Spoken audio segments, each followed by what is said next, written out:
Hello, this is Lolly. Today I want to catch up with working on my paper clips, my 12 paper clips for 2020.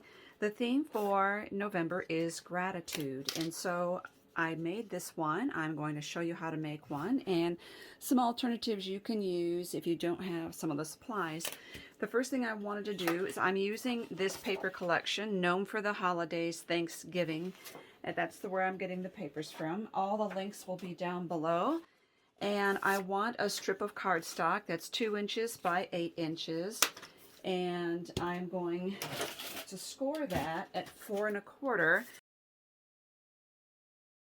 That is what is going to enable me to have the double layer here, 4 1/4.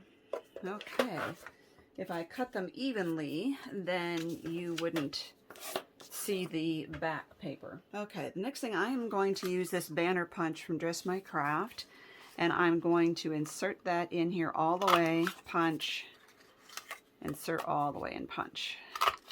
And these are really good for using on other projects as well. So here's what you see we have. Because I scored it not in the middle, we have that look there. Now you can glue this over your paper clip. I'm using a 3-inch paper clip and I want it to come from the right. So I'm putting it that way right there. See? Now you can glue the paper clip together. Mine, the only thing holding it together is this eyelet. So the other things I did was I took a 1.5 inch circle punch and I punched the hole, but you don't have to do that. You can use, trace something. You can trace a lid or something to get that. And then I need a little piece of background paper here that's about 1 by 2 inches. I think I'm going to use the green this time.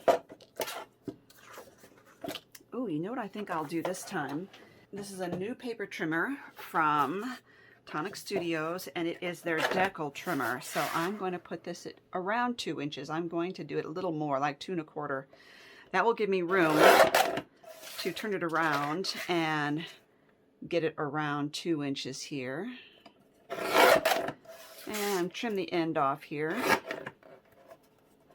Make sure you really hold your paper because this has a very rough texture to it. It tends to pull the paper. And about 1, you know what I can do is do it this way. I'm just going to guess about 1 inch hanging off the end. Really hold that paper down. It's a really fast way of deckling or giving a torn paper look to your project. Let's put all those aside. Now, if you don't have this punch, you don't have to worry about it. Once your paper has been folded, once you've got it scored the way you want it, just take a pair of scissors, grab the 2 ends together on the short end, like that, and go, oops, sorry, this way. Not from the fold, but from the outside edge, and cut at an angle like this. And that gives that. Just trying to pinch this paper too much. Then once you have that, it's easy to trace near your project there on the second sheet to make sure you have the same angle but at a distance so that you can see that second sheet. So that's something you can do for that. So the other thing I did was I went on my computer and I wrote Attitude of Gratitude because I obviously don't have a stamp and I wanted it to say that. So I'm doing this.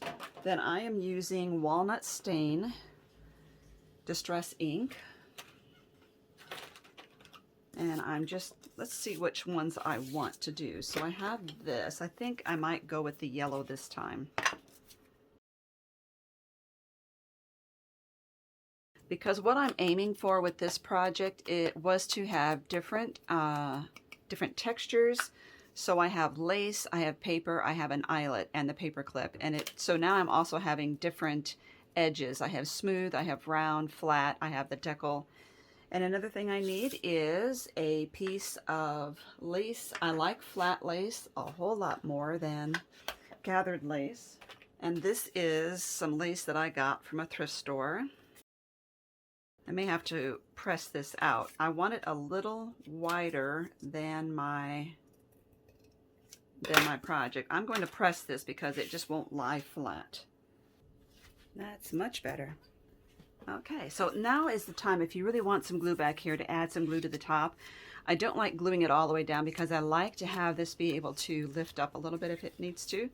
So I'm going to use Fabri-Tac, and just right across the middle here, lay my lace. I'm laying it with the scallop side down. Gently push that on. I'm going to leave this open because I'm going to use my Barely Art glue. I'm going to glue this piece right about at the middle of there in the circle, just about the middle. And then this part, oops, I'm off camera, I think. This part I'm gluing way to the right of this green banner because I think it'll balance everything out. And then because I have lace here, I'm going to use Fabri-Tac to adhere this. Now, the very, very ends are going to stick out, so I'm not going to glue the far right and far left. I guess they are touching the lace, though. I could have put the glue there, but that's okay. Okay, and now that we have that, in order to secure all of this together really well and just give it a little attitude, I'm going to use my Crocodile, and I'm using the large punch, which is the what is it? I always forget, 3/16. And I'm just going to punch kind of over where the edge of the green here. So I'll show you what I mean. Right there.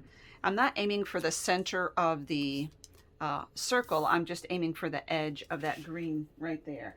And then I want to grab a wide eyelet, and I used a gold one for this. I might see what I think of like a vintage, like a really dark brown. See what I think of that. I don't know, maybe a copper instead. I like the copper much better. People have been asking me where I get my eyelet storage, and those, this one particular one I got from Joann's in their jewelry section. And if you don't know how to set a good eyelet, I will leave you a link down below. And so there you go, very quick. So if you were making many of these for a teacher or friends, these are really fast and easy to make. Again, all the links are down below. Think you will love making these. Take a look right there at this video. I think you're going to enjoy that one as well.